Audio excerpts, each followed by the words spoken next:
Bismillahirrahmanirrahim. Assalamualaikum warahmatullahi wabarakatuh. Apa kabar antum semua hari ini? Alhamdulillah, luar biasa, Allahu Akbar, yes. Oke, pada kesempatan kali ini, Ibu akan menjelaskan materi tentang debat. Kenapa sih kita harus belajar debat? Mengapa kita harus belajar debat? Tidak ada satupun pembelajaran yang memang tidak bermanfaat untuk diri kita sendiri, baik untuk diri kita sendiri maupun untuk umat. Nah, di sini kita harus memiliki motivasi tinggi. Kenapa sih kita harus belajar A? Kenapa sih kita harus belajar B? Nah, sekarang Ibu tanya, kenapa sih kita harus belajar tentang debat? Apakah debat ini bisa bermanfaat gitu untuk kita gitu? Apakah bisa bermanfaat untuk kehidupan kita? Ya, oke, jelas ya. Kita mungkin sekarang tidak merasakan pentingnya debat karena kita masih berada di dalam zona yang memang mayoritas muslim, misalnya ya, seperti itu.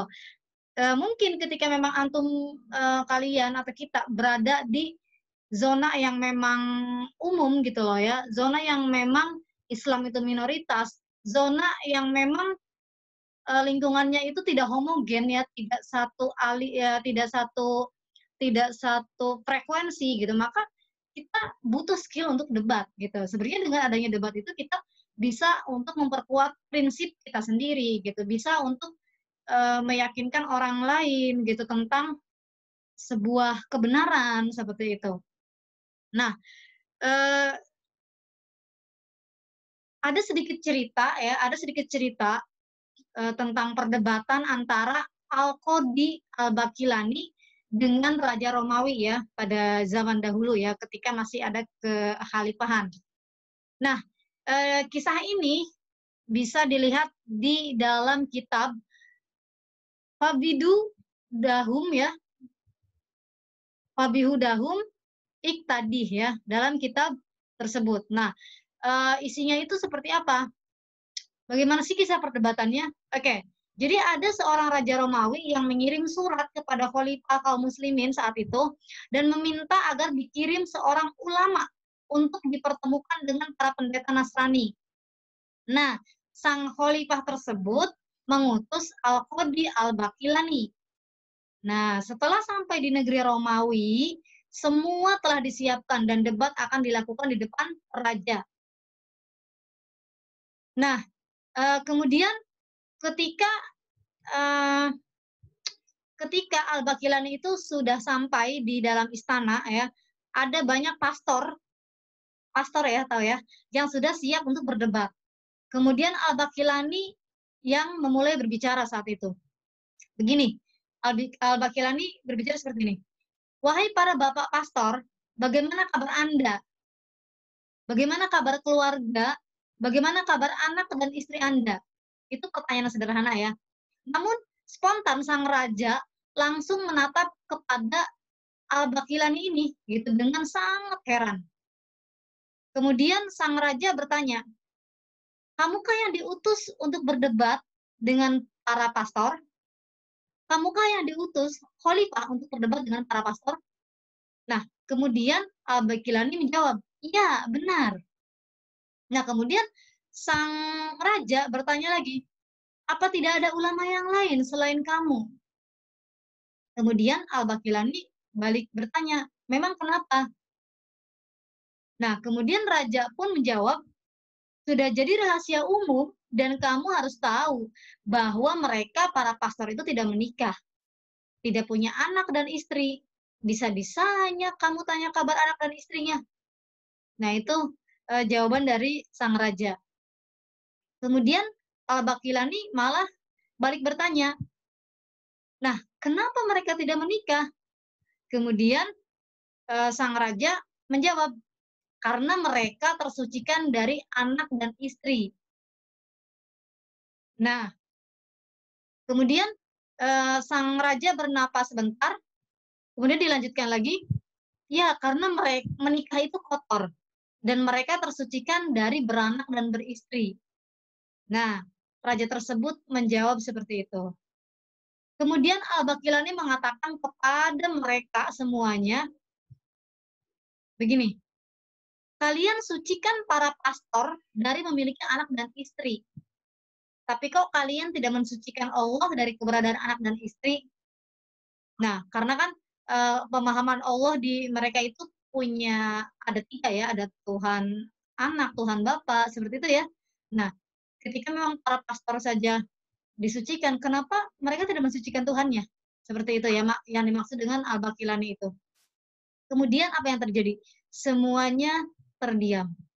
Nah, itulah pentingnya kita punya skill debat ya, gitu. Jadi bisa jadi ada orang yang memang bisa masuk Islam karena debat seperti itu, gitu. Nah, makanya di sini sangat penting kita belajar tentang debat ya, seperti itu. Oke, sebentar. Share screen-nya.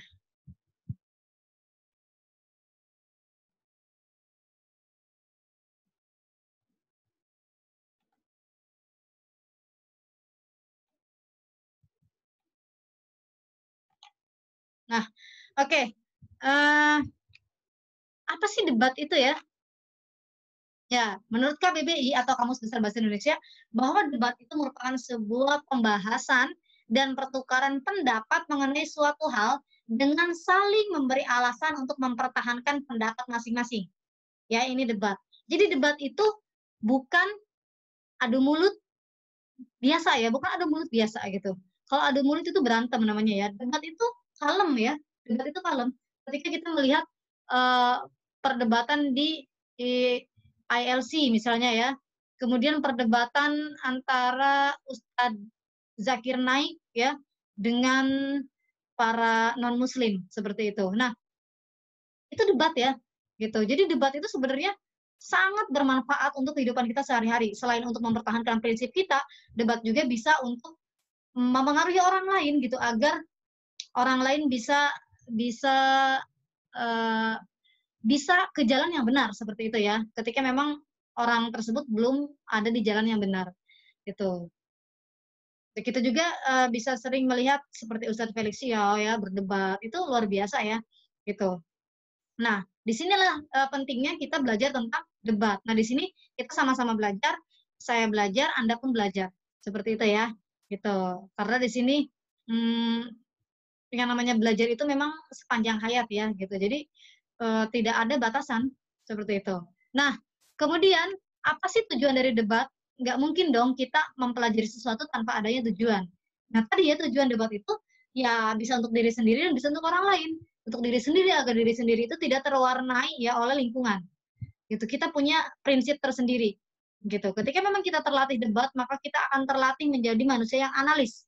Kita melihat berita A misalnya, oh itu memancing kita untuk mengomentari berita tersebut gitu. Mengomentari di situ bukan berarti menghujat segala macam, bukan ya, tetapi ketika memang Anda setuju gitu dengan berita tersebut, dengan suatu hal yang diberitakan tersebut gitu, ya maka Anda akan memberikan solusi tambahan gitu loh. Oh iya, saya setuju dengan idenya ini gitu. Dengan ide memberikan kuota belajar untuk para pelajar, mahasiswa dan dosen dan guru misalnya ya.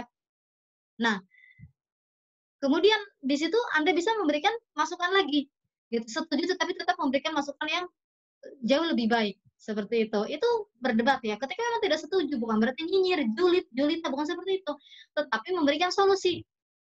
Saya kok tidak setuju ya dengan berita ini ya gitu. Apa tidak lebih baik seperti ini? Gitu loh ya. Itu debat ya.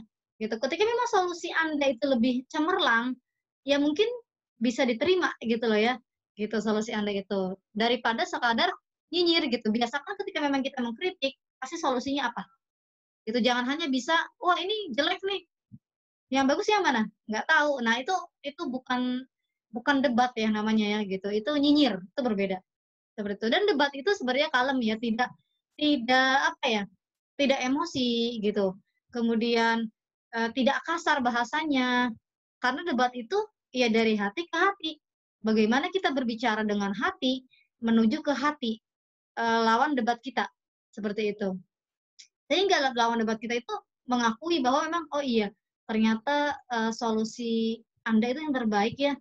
Ternyata solusi Anda itu lebih baik daripada solusi saya. Nah, akhirnya menerima. Seperti itu. Ini debat itu bukan menang kalah sebenarnya ya gitu, karena itu hanya ada di perlombaan dan debat itu ya bisa jadi sih menang kalah sebenarnya. Bisa jadi menang kalah ketika memang misalnya kita mendebati orang-orang yang memang ingin berdebat dengan orang muslim, misalnya non muslim ingin berdebat dengan kita. Gitu. Kemudian ternyata argumen-argumen dari non muslim tersebut terbantahkan gitu. Maka ya kita bisa dikatakan menang, tetapi itu tetap ya bukan kita yang menang, tetapi memang Allah yang memenangkan Islam.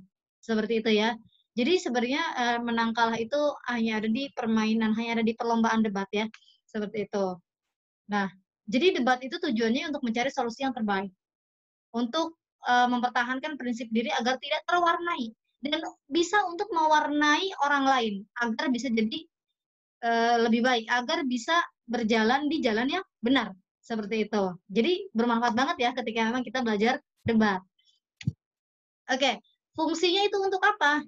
Nah, tujuan dan fungsi ini berbeda ya. Tadi ya tujuannya itu sebenarnya kalau tujuan itu ya untuk diri kita sendiri, kita punya tujuan masing-masing belajar debat. Tujuan saya belajar debat ya saya pengen bisa memasukkan orang-orang non-muslim menjadi muslim. Nah, tujuan Anda belajar debat itu mungkin berbeda lagi daripada tujuan saya.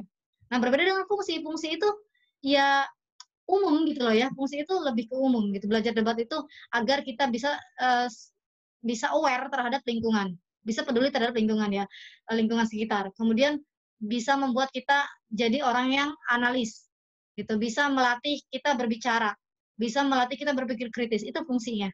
Seperti itu. Beda dengan tujuan ya. Kemudian di dalam debat ada beberapa komponen ya. Komponen itu yang harus ada di dalam debat. Itu yang pertama itu ada mosi. Nah, mosi ini suatu topik yang diperbincangkan.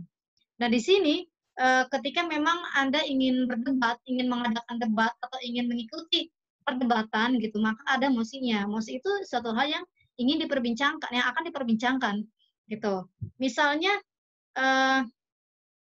apa ya? Ya, misalnya mosinya seperti ini. Pembelajaran jarak jauh di masa pandemi merupakan solusi tepat untuk meningkatkan mutu pendidikan di masa pandemi. Nah, misalnya itu mosinya ya. Nah, nanti kalau setuju apa alasan terkuatnya dan kalau tidak setuju apa alasan terkuatnya. Nah, bagaimana cara membuat mosi ketika memang Anda ingin membuka sebuah perdebatan gitu. Anda yang jadi panitianya seperti itu. Anda yang jadi penyelenggaranya. Ketika memang Anda harus membuat mosi, yang pertama adalah kita harus melihat fakta ya. Kita harus melihat fakta, apa saja fakta yang sedang beredar sekarang ini. Gitu, atau mungkin fakta yang dulu sudah beredar tetapi belum terpecahkan solusinya. Gitu ya. Adanya perdebatan itu untuk memecahkan masalah ya. Sehingga kalau misalnya tidak ada masalah nggak usah dibuat-buat untuk debat. Seperti itu. Jadi adanya perdebatan itu ketika memang adanya masalah yang belum terselesaikan, karena tujuan fungsi dari debat itu untuk untuk untuk mencari solusi terbaik gitu dari permasalahan-permasalahan yang ada. Nah, yang pertama tadi ya, kita harus mencari fakta gitu. Yang kedua, ketika membuat mosi, cari yang memang bisa menimbulkan pro dan kontra gitu. Kalau memang suatu hal yang memang sudah pasti itu tidak bisa dijadikan mosi. Misalnya, kitab suci umat Islam adalah Al-Qur'an. Ya kita tidak bisa mendebat itu karena itu sudah suatu kebenaran yang mutlak. Ya jadi suatu kebenaran yang mutlak itu tidak bisa diperdebatkan lagi. Gitu. Misalnya gini, mosinya ya. Misalnya, zina merupakan hal yang dilarang oleh Allah. Ya itu sudah jelas dilarang gitu. Jadi kita tidak boleh meragukan suatu hal yang memang sudah pasti. Gitu. Suatu hal yang sudah pasti. Suatu hal yang sudah ditetapkan oleh Allah Subhanahu wa taala itu suatu hal yang sudah pasti. Seperti itu. Jadi kita tidak bisa mengkritik atau mendebat Al-Qur'an ya. Mendebat aturan Islam yang lainnya, mendebat hadis itu tidak bisa ya.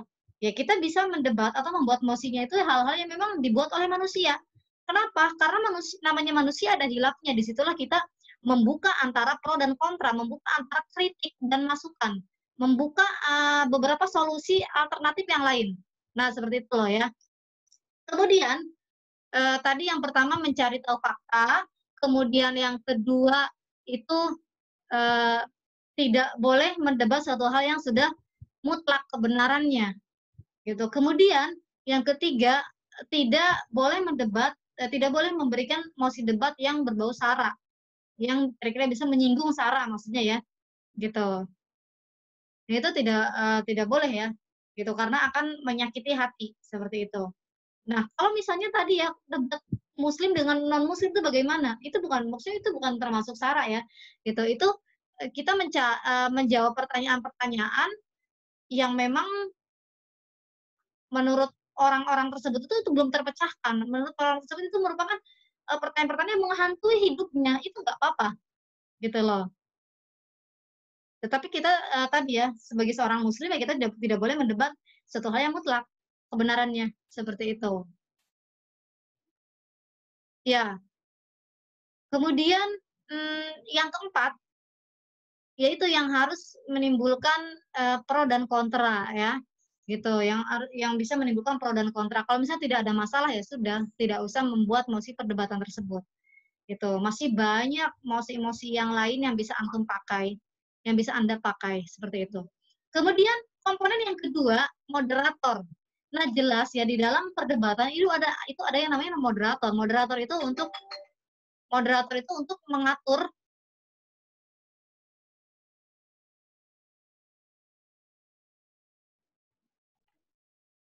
Oke, komponen yang kedua ada yang namanya moderator ya. Moderator itu mmm, yang memang menggawangi perdebatan ini, gitu, yang memberitahu mosi gitu loh ya. Nah, moderator di sini, gunanya untuk apa? Ya, fungsinya untuk apa?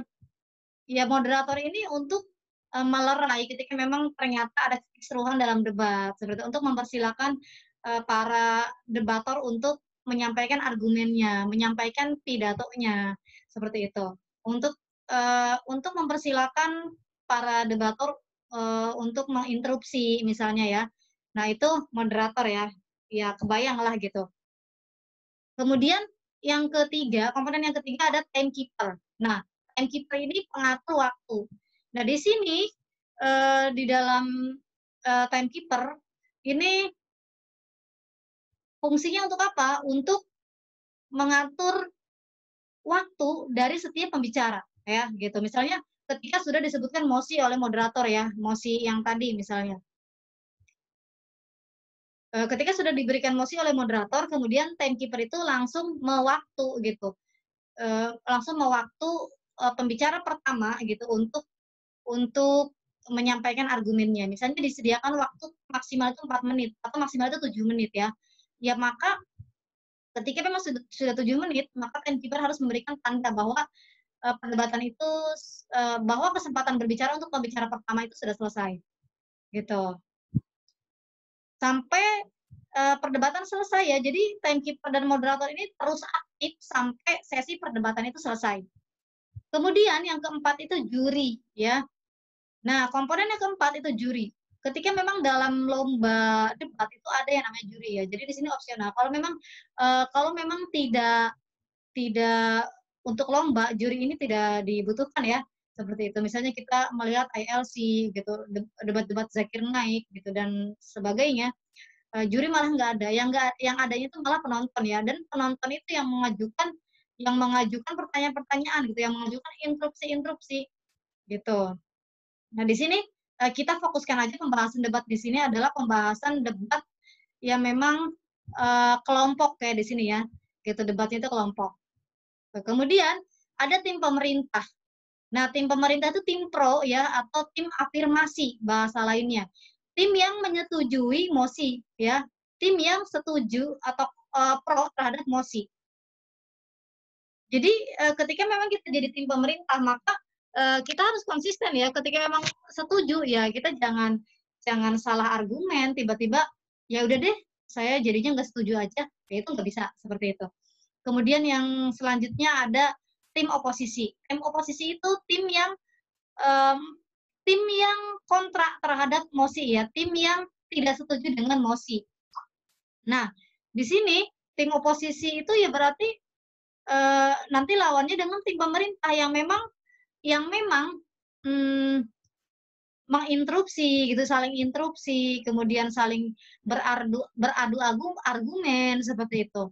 Dan kemudian di dalam debat juga ada yang namanya tim netral ya, tetapi itu jarang sekali ya di dalam perdebatan.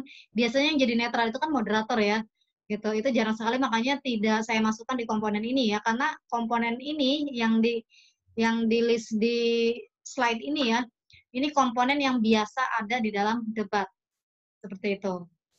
Oke, jelas ya tentang komponen. Kemudian struktur debat. Nah, struktur debat kalau misalnya di dalam perdebatan lomba debat misalnya ya, atau penilaian debat ya. Di sini anggap saja meja-meja, kursi ya. Nah, di sini di paling depan itu ada timekeeper dan moderator.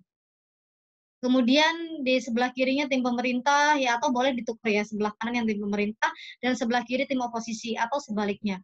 Dan jurinya di sini untuk menilai. Ya ini sih nggak terlalu berdekatan ya antara pemerintah, oposisi dan juri tidak sejajar ya. Hanya saja ini nggak muat ya slide-nya, mohon maaf gitu. Nah, kemudian bagaimana jalannya debat tersebut gitu. Nah, jadi moderator tuh memberikan mosi, ya misalnya mosinya tadi ya, pembelajaran jarak jauh merupakan solusi tepat untuk meningkatkan mutu pendidikan di masa pandemi. Seperti itu. Nah, ketika moderator sudah memberikan mosi gitu, anggap saja tidak ada case building ya.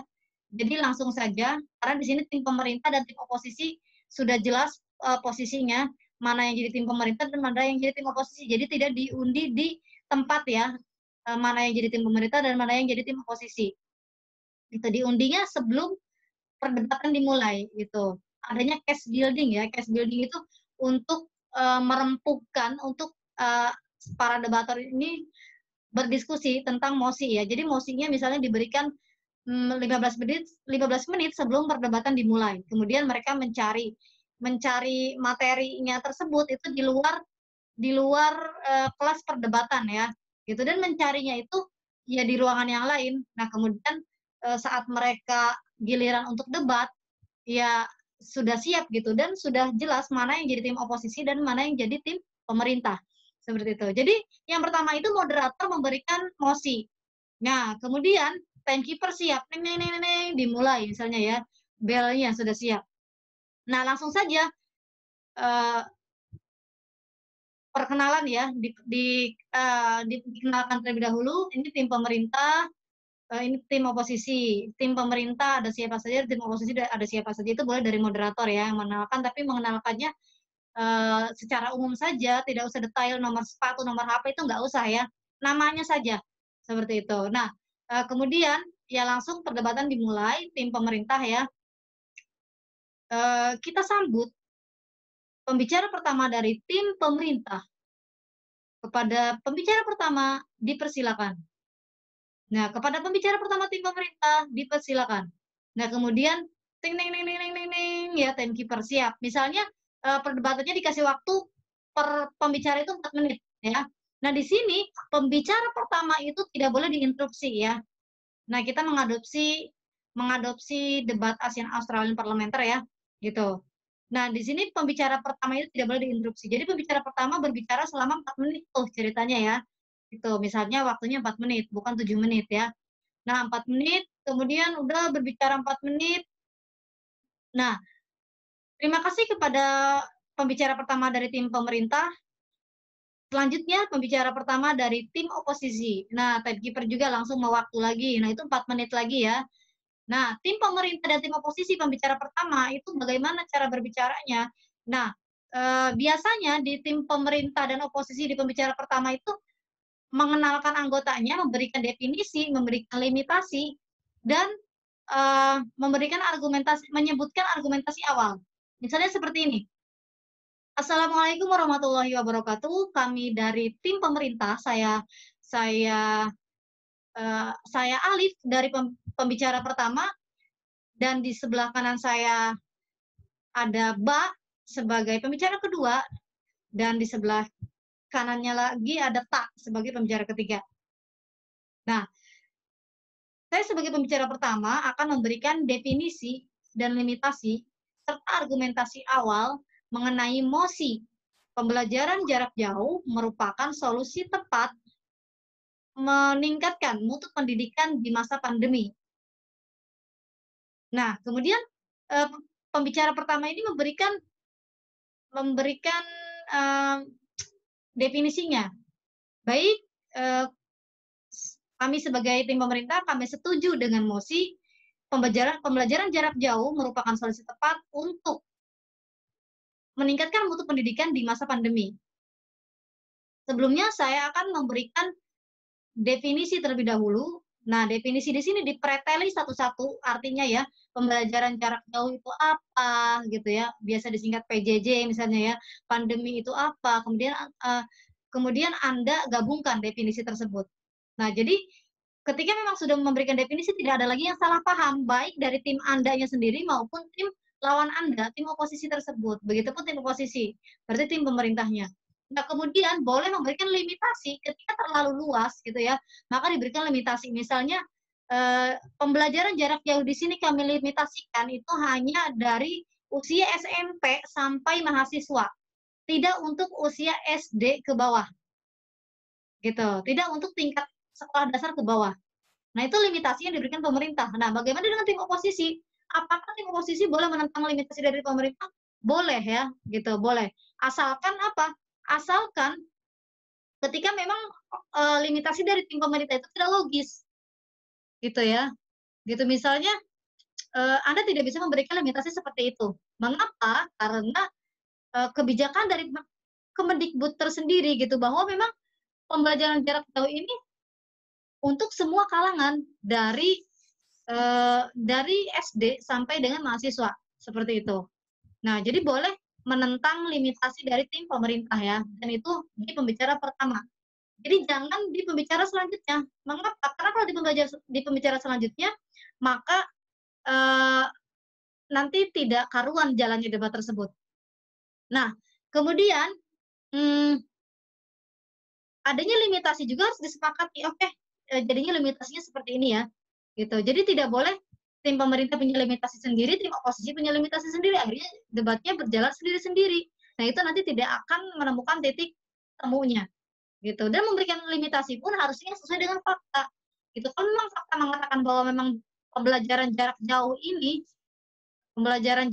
ini harusnya dari SD sampai mahasiswa, ya limitasinya seperti itu, dan bahkan berarti tidak usah dilimitasikan.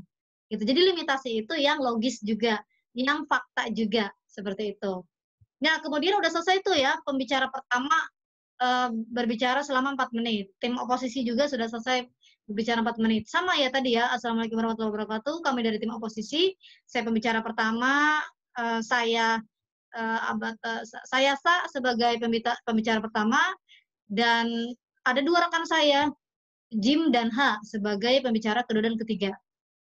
Baik, kami dari tim oposisi menyatakan tidak setuju dengan mosi pembelajaran jarak jauh merupakan solusi tepat untuk meningkatkan mutu pendidikan di Indonesia selama masa pandemi. Seperti itu. Karena apa? Nah, karena apa? Gitu. Kalau definisinya memang sudah setuju dengan sudah sama dengan tim pemerintah, ya tidak usah memberikan definisi lagi. Tapi boleh ketika memang harus menyebutkan lagi ya.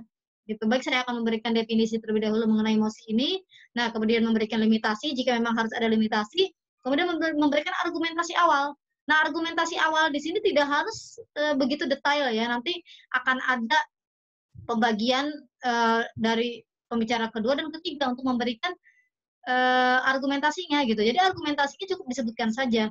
Tidak setuju karena pertama apa, kedua apa, ketiga apa. Misalnya ada 8 poin kenapa tim oposisi tidak setuju dengan mosi tersebut. Nah, pemerintah pun sama ya. Bagaimana agar maaf, di tim pemerintah juga sama ya, menyebutkan apa alasan tim pemerintah setuju dengan mosi tersebut.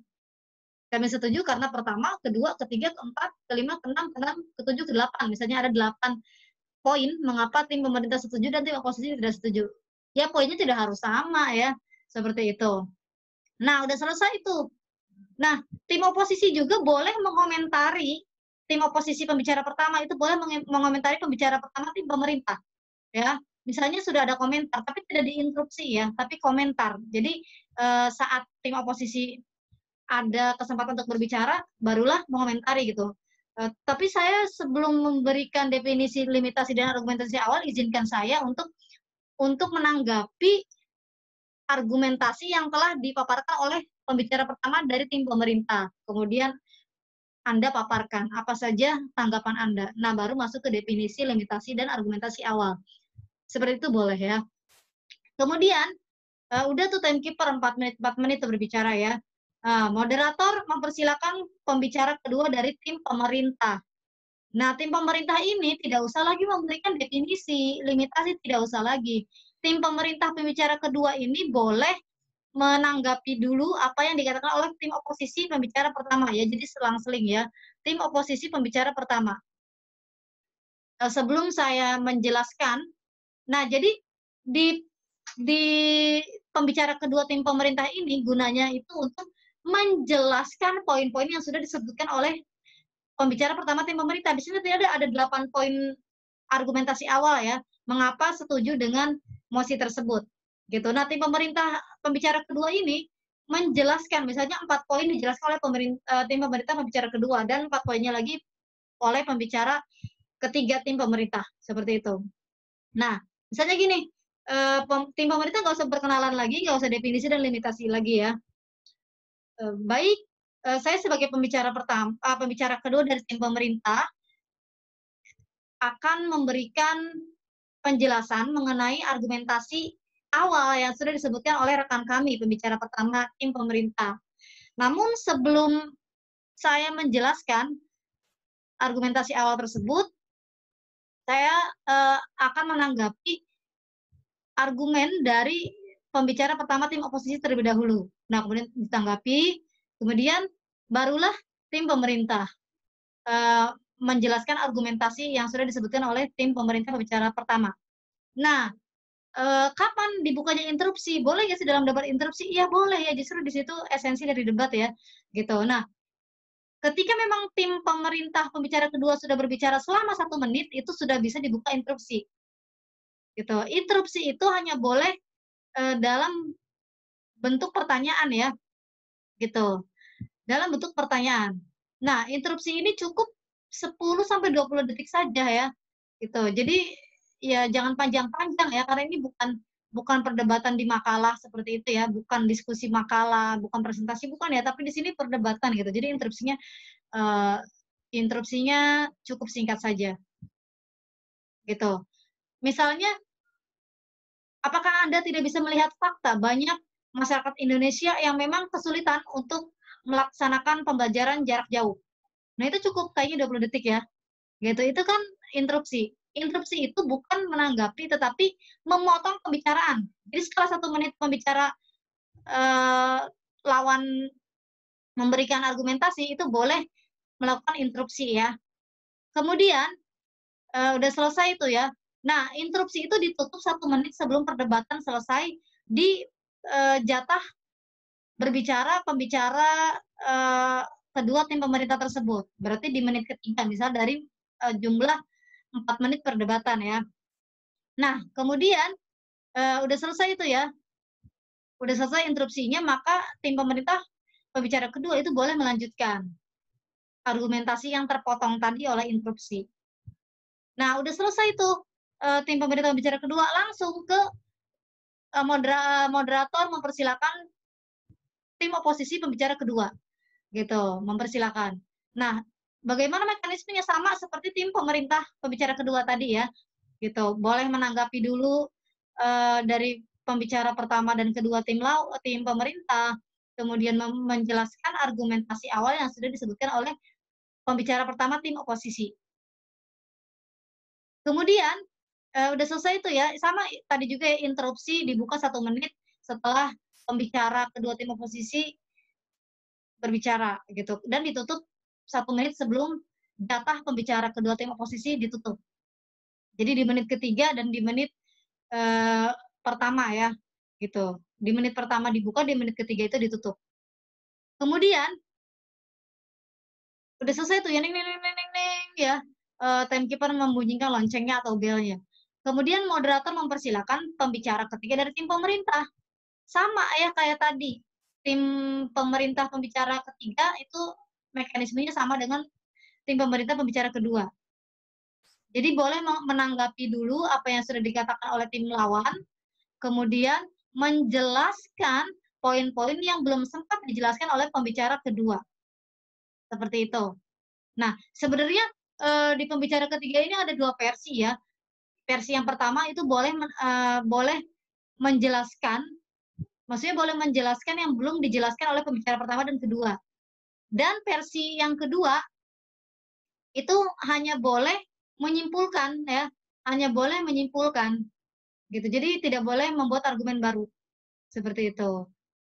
Nah, kemudian di pembicara ketiga tim pemerintah pun sama mekanisme dengan pembicara kedua tim pemerintah. Menanggapi tim lawan terlebih dahulu, kemudian memberikan penjelasan mengenai poin yang sudah disebutkan oleh pembicara pertama tim pemerintah dan belum dijelaskan oleh pembicara kedua tim pemerintah.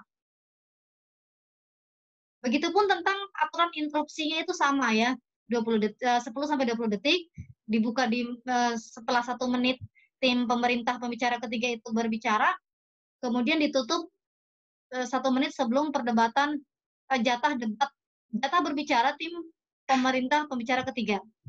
Nah, kemudian langsung saja timekeeper memberikan lonceng bahwa waktu debat untuk pembicara ketiga tim pemerintah sudah selesai, langsung saja ke tim oposisi. Sama mekanismenya dengan tim pemerintah tadi ya, gitu.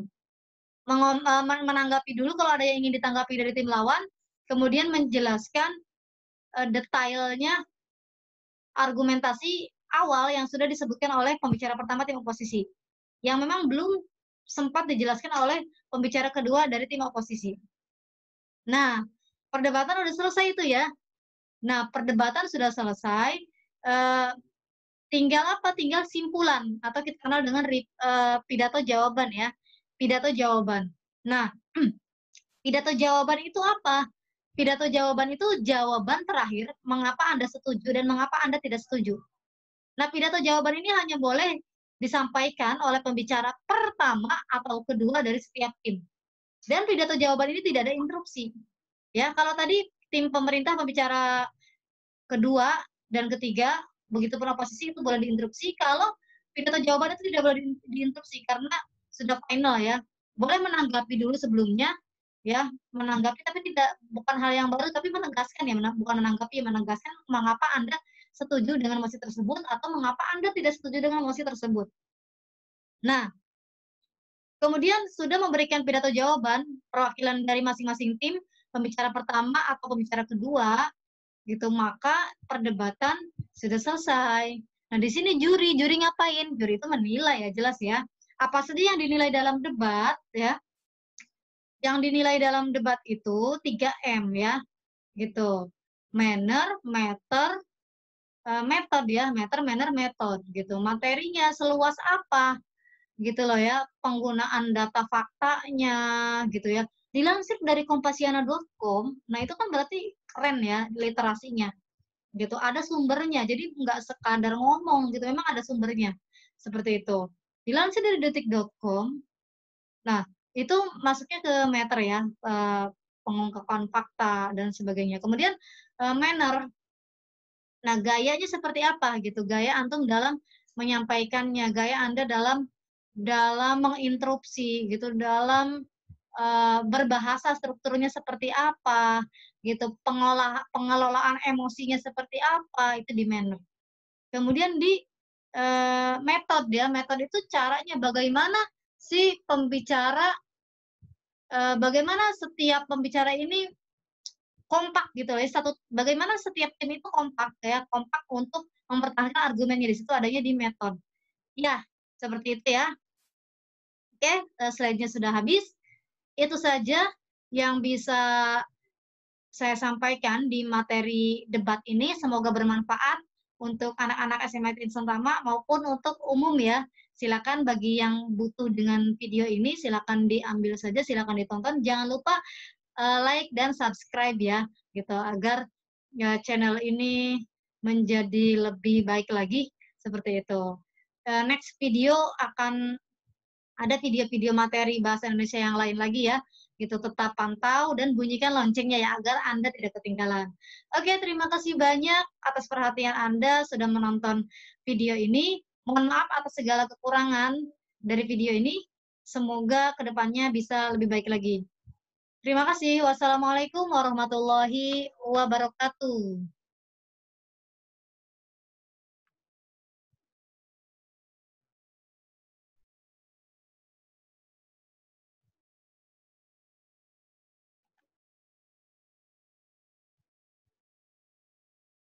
Bye-bye.